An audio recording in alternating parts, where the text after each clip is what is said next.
ભાગ્યે જ બનતી ઘટના, અશક્ય લાગતા સ્વપ્નો અને અશક્ય લાગતી ઘટના આજે સાકાર થઈ રહી છે, ત્યારે આપ સૌ પણ ખૂબ આનંદની લાગણી અનુભવતા હશો, કારણ કે 82, 83 તથા 84 ની બેચના બધા જ સભ્યો લગભગ 28 કે 29 વર્ષ બાદ આજના આ અનેરા અને આનંદના અવસરે મળી રહ્યા છે।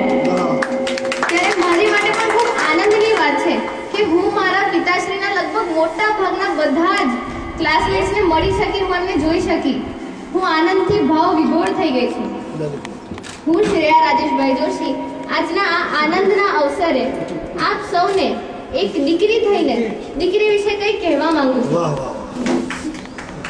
દીકરી એટલે વહાલનો દરિયો, પ્રેમનો પર્યાય। દીકરી એટલે અંતરનો ઉજાસ, બારમાસી વાદળી અને સ્નેહનું નિરંતર વહેતું ઝરણું। દીકરી એટલે આંગણાની તુલસીનો ક્યારો, બે કુટુંબોને અજવાળું આપતી ઘરદીવડી। દીકરી એટલે ઈશ્વરે આપણને કરેલું કન્યાદાન। દીકરી એટલે માત્ર ઘરમાં જ નહીં, પરંતુ હોઠ, હૈયા અને હૃદયમાં સતત વસેલી વસંત। દીકરી એટલે તો ખિસ્સામાંનું ચોમાસું। દીકરી એટલે ઈશ્વરના આશીર્વાદ નહીં, પરંતુ આશીર્વાદમાં મળેલા ઈશ્વર।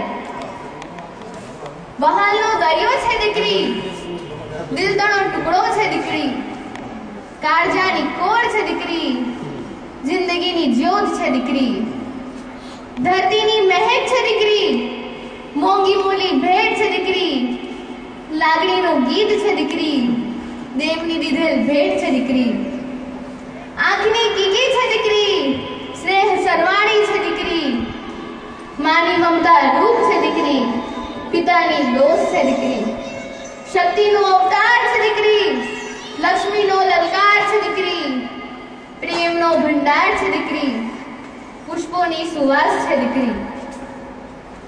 કેટલા વિશેષણોથી આપણે દીકરીને નવાજીએ છીએ, અને દીકરી વિશે તો જેટલું કહેવાય એટલું ઓછું જ પડે। જેમ દરિયો કોઈ ભેદભાવ નથી રાખતો, કોઈ અપેક્ષા નથી રાખતો, જેમ દરિયો પોતાની મર્યાદા નથી મૂકતો, તેમ દીકરીના વહાલના દરિયાની પણ કોઈ મર્યાદા નથી હોતી। દીકરીનો વહાલનો દરિયો દુનિયાના કોઈ પણ દરિયા કરતા સૌથી વધુ ચડિયાતો છે, કારણ કે આવા જળભર્યા દરિયાઓમાં ભરતી અને ઓટ બંને સમયાંતરે આવ્યા કરે છે, જ્યારે દીકરીના વહાલના દરિયામાં માત્ર ભરતી જ આવે છે, ઓટ કદી નથી આવતી। દીકરી એટલે તો કસ્તુરી, બંનેને બરાબર સાચવી શકો તો બંને જાતે ઘસાઈને સુવાસ ફેલાવે। ઈશ્વરે દીકરી ઘડીને માત્ર માતા પિતા ઉપર જ નહીં, પરંતુ સમગ્ર સૃષ્ટિ ઉપર ખૂબ જ મોટો ઉપકાર કર્યો છે। દીકરી ભલેને જગતના કોઈ પણ ખૂણે જશે, પરંતુ માતા પિતાના હૃદયથી ક્યારેય દૂર જતી નથી। દીકરી સાથેની માતા પિતાની વહાલની કડીઓ ક્યારેય ઢીલી પડતી નથી।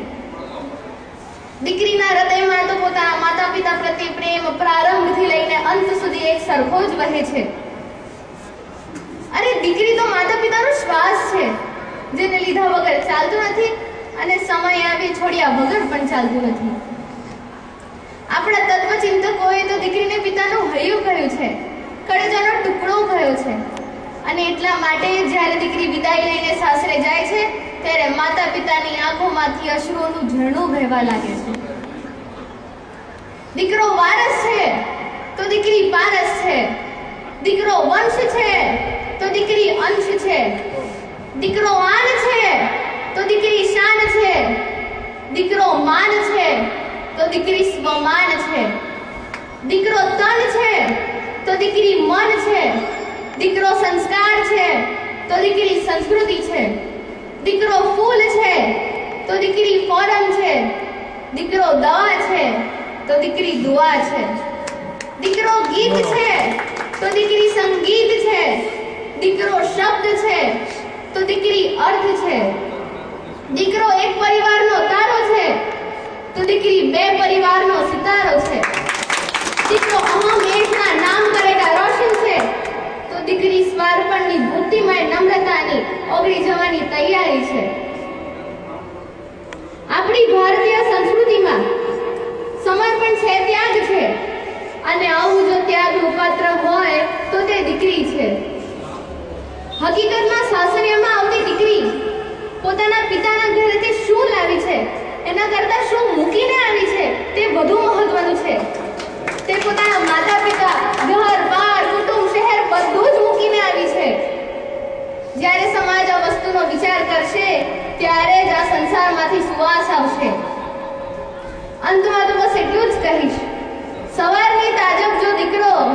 દીકરી સાંજની કુમાશ.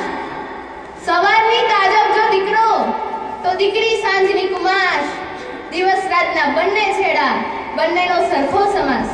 Thank you very much.